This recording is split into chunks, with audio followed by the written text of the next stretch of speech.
13. 성전에 바쳐진 마리아. 나는 마리아가 아버지 어머니 가운데에서 예루살렘의 거리를 걸어가는 것을 본다. 행인들은 눈같이 흰옷을 입고 매우 가벼운 감으로 된 베일을 쓴 아름다운 어린 계집아이를 보려고 걸음을 멈춘다. 가벼운 옷감으로 된 베일 바탕에 더 진한 나뭇잎들과 꽃무늬를 보니 안나가 추결례 날 입었던 것과 같은 베일인 것 같다. 다만 안나에게는 그것이 허리 아래로 내려오지 않았었는데 마리아에게는 거의 땅에까지 내려오고 드물게 보는 매력이 있는 가볍고 빛나는 흰 베일로 그를 감싼다. 어깨 위에 또 그보다도 낮게 가냘픈 목덜미에 흐트러져 있는 머리에 황금색이 베일의 능직 무늬가 없고 매우 얇은 바탕만 있는 곳에서는 비쳐 보인다. 베일이 이마에는 아주 엷은 하늘빛 리본으로 고정되어 있는데 리본에는 틀림없이 어머니가 놓았겠지만 작은 백합꽃들을 은실로 수놓았다. 벌써 말한 것과 같이 대단히 흰옷이 땅에까지 내려와서 고작 마리아가 걸을 때에나 하얀 작은 샌들을 신은 그의 작을 발이 보일 정도이다. 작은 두 손은 긴 소매에서 나오는 두 개의 목련꽃잎 같다. 리본의 하늘빛 테를 빼고는 다른 빛깔은 없다. 모두가 하얗다. 마리아는 눈으로 지은 옷을 입은 것 같다. 요아킴과 안나의 옷을 말하자면 요아킴은 추결례 때와 같은 옷이고 안나는 매우 짙은 자줏빛 옷이다. 머리를 가린 겉옷까지도 짙은 자주색이다. 안나는 겉옷을 눈에까지 매우 낮게 내렸다. 너무 울어서 새빨개진 엄마의 가엾은 두 눈, 울지 않으려고 하지만 겉옷으로 가린 채 울지 않을 수가 없는 엄마의 가엾은 두 눈. 겉옷을 낮게 내려 쓴 조심성은 행인들과 요아킴에게까지도 먹혀 들어간다. 하기는 평소에는 맑은 요아킴의 눈이 오늘은 이미 흘렸거나 아직도 흐르고 있는 눈물로 젖어 있고 흐려져 있다. 그는 터반 모양으로 꾸민 베일을 쓰고 몸을 대단히 구부리고 걷는데 베일의 두 날개가 얼굴 양쪽으로 늘어져 있다. 요아킴은 지금 대단히 늙어 보인다. 그를 보면 그가 손을 잡고 가는 아주 어린 여자아이의 할아버지나 증조부로까지도 생각할 수 있을 것이다. 딸을 잃는 슬픔으로 가엾은 아버지는 발을 질질 끌다시피 걷게 되고 태도 전체가 힘이 없어져서 20년이나 더 늙어 보인다. 그의 얼굴은 늙어 보일 뿐 아니라 병자의 얼굴 같다. 그만큼 낙심하고 침울한 얼굴이다. 입은 특별히 오늘 코 양쪽에 매우 뚜렷해진 두 개의 주름 사이에서 가볍게 떨리고 있다. 두 사람은 그들의 눈물을 감추려고 애쓴다. 그러나 많은 사람에 대하여는 그렇게 하는데 성공하지만 마리아에 대하여는 할 수 없다. 키가 작기 때문에 마리아는 아래서 위로 쳐다보는데 그 눈길은 아버지와 어머니에게로 번갈아 간다. 아버지와 어머니는 딸이 미소하면서 쳐다볼 때마다 떨리는 입으로 미소를 지으려고 애쓰며 마리아의 작은 손을 꼭 쥐고 있는 손에 힘을 더 준다. 그들은 이렇게 생각할 것이 틀림없다. 자, 저 미소를 보는 것이 또 한 번 줄었구나 하고. 그들은 천천히 조용히 걷는다. 할 수 있는 대로 길을 느리려는 것 같다. 무엇이든지 멈추어 서는 핑계가 된다. 그러나 가는 길은 결국 끝나기 마련이다. 행정이 이제 끝날 참이다. 저기 마지막 올라가는 비탈길 한 토막과 성전을 둘러싼 성벽이 나타난다.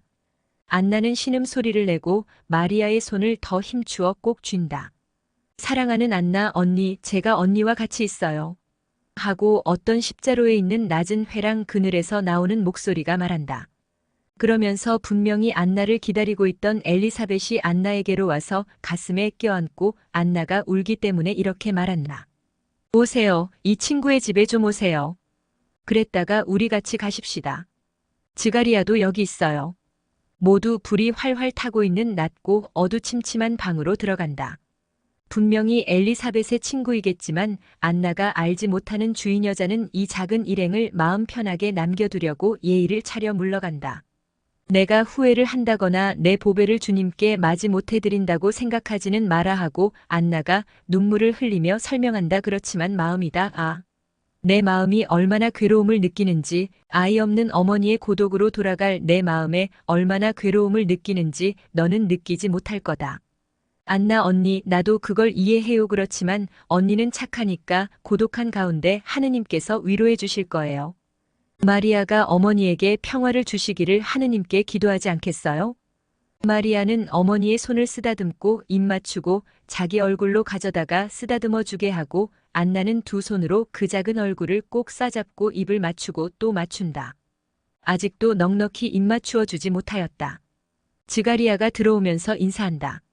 의인들에게 주의 평화가 있기를. 그렇게 하고 요아킴이 말한다. 이 아이를 바치는 것 때문에 가슴이 떨리니 우리를 위해 평화를 빌어주게. 이것은 아브라함이 제물을 바치려고 산을 올라가던 것과 같네. 그런데 우리는 이 아이를 도로 찾기 위한 다른 제물을 발견하지 못할 것일세. 우리는 하느님께 충실하고자 하기 때문에 그것을 원치 않네. 하지만 지가리야, 우리는 괴롭네. 하느님의 사제, 우리를 이해하고 얼굴을 찡그리지 말게. 그럴 리가 있습니까? 오히려 허락된 한계를 넘지 않을 줄 알고 형님을 불충한 길로 이끌어가지 않을 줄을 아는 형님의 고통은 지극히 높으신 분을 사랑하도록 제게 가르쳐 줍니다. 하지만 안심하세요. 여의언자 안나가 다윗과 아하론의 꽃을 정성껏 돌볼 것입니다. 지금은 이 꽃이 다윗이 성전에서 가지고 있는 거룩한 후손의 유일한 백합꽃입니다. 이 백합을 왕의 진주를 보살피듯이 보살필 것입니다. 비록 기한이 다 찼고 다윗의 가문의 동정녀에게서 메시아가 나올 것이므로 다윗의 후손의 어머니들이 딸들을 바치는데 마음을 써야 할 터인데 믿음이 줄었기 때문에 동정녀들을 위해 따로 남겨놓은 자리들이 비어 있습니다. 성전의 동정녀가 아주 적고 왕족으로는 3년 전에 엘리세오의 사라가 나가서 결혼한 뒤로는 하나도 없습니다. 하기는 그 시기까지는 아직 5년씩 6번이 모자랍니다마는 마리아가 다윗 가문이 여러 동정녀들 중에서 거룩한 장탁 앞에 서는 첫째 동정녀가 되기를 바랍시다. 그리고 또 누가 압니까? 지가리아는 다른 말은 아무 말도 덧붙이지 않는다. 그러나 생각에 잠긴 채 마리아를 내려다본다. 그러다가 다시 말을 잇는다. 저도 마리아를 돌보겠습니다. 저는 사제이기 때문에 마음대로 출입을 할 수 있습니다. 그것을 이용해서 이 천사를 보살피겠습니다. 그리고 엘리사벳도 자주 마리아를 보러 올 것입니다. 오고 말고요. 저는 하느님이 대단히 필요합니다. 그 말을 이 아이에게 와서 하면서 영원하신 분께 그 말씀을 드려달라고 하겠어요. 안나는 다시 용기를 낸다. 엘리사벳은 용기를 한층 더 북돋아 주기 위하여 안나에게 묻는다. 이건 언니의 신부 면사포 아니에요? 그렇지 않으면 새 아마포를 짠 거예요? 내 면사포다. 나는 이것을 마리아와 함께 주님께 바친다. 이제는 내가 눈이 잘 보이지 않고 또 세금과 실패 때문에 재원이 많이 줄었다. 많은 비용을 지출할 수는 없게 되었다. 다만 이 애가 하느님의 집에 있는 동안과 또 그 후를 위해서 옷까지는 많이 준비했다. 그것은 이 애의 결혼식 때에는 내가 옷을 입히지 못하리라고 생각하기 때문이다. 그런데 이 애의 결혼을 위해 치장을 해주고 신부의 속옷과 겉옷을 길쌈하는 것이 차고 생기 없는 손일지라도 여전히 엄마의 손이기를 나는 원하기 때문이다. 아이고, 왜 그런 침울한 생각을 하세요? 동생, 나는 늙었어. 이 고통의 무게에 눌리면서처럼 고통을 느낀 적은 일찍이 없었다. 내 생애의 마지막 힘을 이 꽃을 베고 기르느라고 이 꽃에 바쳤다. 그리고 지금은 이 애를 잃는 고통이 이 마지막 힘위로 불어서 그것을 없애버린다. 요아킴 옆에서 그런 말을 하면 안 돼요. 내 말이 옳다. 나는 내 남편을 위해서 살 생각을 하겠다. 요아킴은 지가리아 쪽으로 주의를 기울이며 아무 말도 듣지 못한 채 하였다. 그러나 그는 들었다. 그리고 눈에는 눈물을 글썽거리며 한숨을 쉰다. 지금은 정확히 제3시와 제6시 중간입니다. 이제 갈 시간이라고 생각합니다. 하고 지가리아가 말한다. 그들은 겉옷을 다시 입고 떠나려고 일어난다. 그러나 나가기 전에 마리아가 팔을 벌리고 문지방에 무릎을 꿇는다. 간청을 하는 작은 케루빔 천사 같다. 아버지, 어머니, 축복해 주셔요. 용맹한 어린 것이 울지는 않는다. 그러나 그의 작은 입술이 떨리고 흐느낌을 참느라고 약해진 목소리는 그 어느 때보다도 맷비둘기에 떨리는 울음소리 같다. 얼굴은 더 창백하고 눈은 고통을 참는 고민의 시선을 가지고 있다. 그것으로 인하여 깊은 고통을 겪지 않고는 견딜 수 없게 되기까지 더 강한 시선을 나는 골고타와 예수의 무덤에서 볼 것이다. 부모는 마리아에게 축복을 하고 1번, 2번, 10번 입을 맞춘다.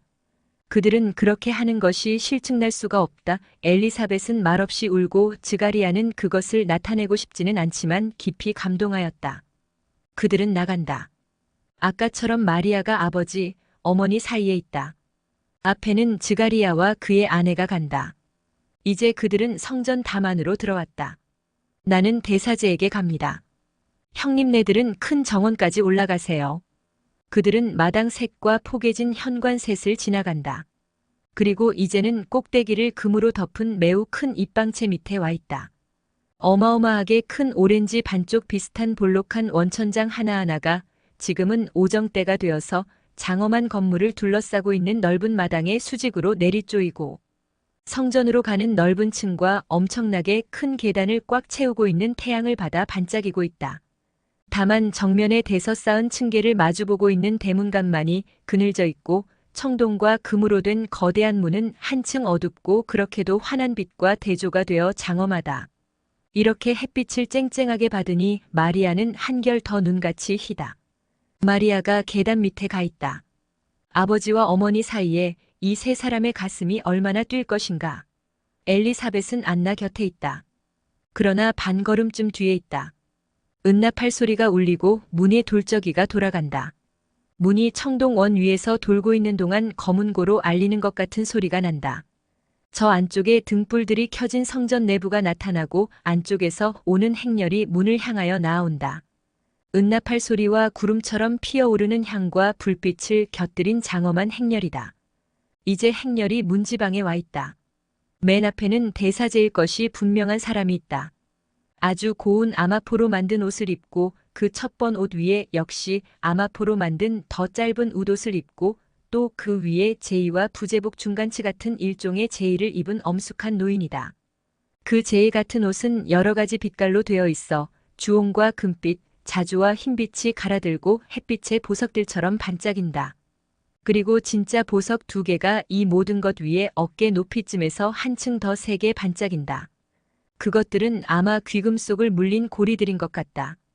가슴에는 금사슬로 지탱되는 보석이 번쩍거리는 넓은 판대기가 달려있다. 늘어뜨린 보석 장신구와 다른 장식들이 짧은 웃옷 아래쪽에서 빛나고 이마에서는 관 외쪽에서 금이 빛나고 있는데 가톨릭의 주교관처럼 위가 뾰족하지 않고 등근관은 정교 신부들의 관을 생각나게 한다. 장엄한 인물이 혼자서 현관 앞 계단이 시작되는 데까지 앞으로 나아와 황금 햇빛을 받으니 한층 더 찬란해 보인다. 다른 사람들은 문 밖에 그늘진 현관에 둥그렇게 늘어서서 기다린다. 왼편에는 흰옷을 입은 처녀 한때가 여의언자 안나와 다른 나이든 여자들과 같이 있는데 그 여자들은 아마 선생들인 모양이다. 대사제는 어린 소녀를 내려다보고 미소 짓는다. 에집트의 신전에도 어울릴 만한 현관 앞 계단 밑에 있는 이 소녀는 그에게 몹시도 작게 보일 것이다. 그는 기도하며 팔을 하늘로 쳐든다. 모든 사람이 영원히 위험하신 분과 같이 하는 사제의 위험 앞에서 어리둥절해진 듯이 머리를 숙인다. 그런 다음 이제는 마리아에게 어떤 신호를 한다. 그러자 마리아는 아버지와 어머니를 떠나 홀린 듯이 계단을 올라간다. 마리아는 웃는다. 마리아는 성전의 그늘진 곳, 귀중한 휘장이 내려오는 곳에서 웃는다. 마리아가 현관 앞 계단 위에 올라가서 대사제의 발 앞에 가니 대사제는 그의 머리에 두 손을 얹는다. 희생이 받아들여진 것이다. 성전은 이보다 더 깨끗한 어떤 재물을 일찍이 본 일이 있는가? 그런 다음 대사제는 몸을 돌이켜 티 없는 어린 양인 마리아를 제단으로 데려가려는 듯이 한 손을 어깨에 얹고 성전문을 향하여 데려간다. 마리아를 성전에 들여보내기 전에 대사제는 이렇게 묻는다. 다윗의 후손 마리아야, 이것이 내 서원이냐? 예 하고 은처럼 울리는 대답이 나오자 대사제는 외친다. 그러면 들어와서 내가 있는 앞에서 걷고 완전한 여자가 되어라. 그러니까 마리아가 들어가고 어둠이 그를 집어삼키며 그 다음에는 동정녀와 선생들의 떼와 그 뒤에 따라가는 레위파 신관들이 마리아를 점점 더 가리고 떼어놓는다. 마리아는 이제 거기 없다. 이제는 문이 돌적이가 듣기 좋은 소리를 내며 돌아간다. 점점 더 좁아져가는 열린 틈으로 지성소를 향하여 걸어가는 행렬을 볼 수가 있다. 이제는 조그만 틈에 지나지 않다가 이제는 아무것도 없다. 문이 닫힌 것이다. 문의 돌적이가 마지막 돌아가는 소리에 두 노인의 흐느낌과 오직 한마디로 된 마리아야. 내 딸아. 하는 부르짖음이 들리고 그 다음에는 언니, 형님 하고 엇갈리는 두 탄식 소리가 들린다. 그리고 이들은 계속한다. 마리아를 당신 집에 받아 당신 길로 인도하시는 주님을 찬미합시다. 그리고 모든 것이 이렇게 끝난다. 마리아가 현관 앞 계단 위에 올라가서 대사제의 발 앞에 가니 대사제는 그의 머리에 두 손을 얹는다. 희생이 받아들여진 것이다. 성전은 이보다 더 깨끗한 어떤 제물을 일찍이 본 일이 있는가? 마리아를 성전에 들여보내기 전에 대사제는 이렇게 묻는다. 다윗의 후손 마리아야, 이것이 내 서원이냐? 예 하고 은처럼 울리는 대답이 나오자 대사제는 외친다. 그러면 들어와서 내가 있는 앞에서 걷고 완전한 여자가 되어라. 그러니까 마리아가 들어가고 어둠이 그를 집어삼키며 그 다음에는 동정녀와 선생들의 떼와 그 뒤에 따라가는 레위파 신관들이 마리아를 점점 더 가리고 떼어놓는다. 마리아는 이제 거기 없다. 이제는 문이 돌적이가 듣기 좋은 소리를 내며 돌아간다. 점점 더 좁아져가는 열린 틈으로 지성소를 향하여 걸어가는 행렬을 볼 수가 있다. 조그만 틈에 지나지 않다가 이제는 아무것도 없다.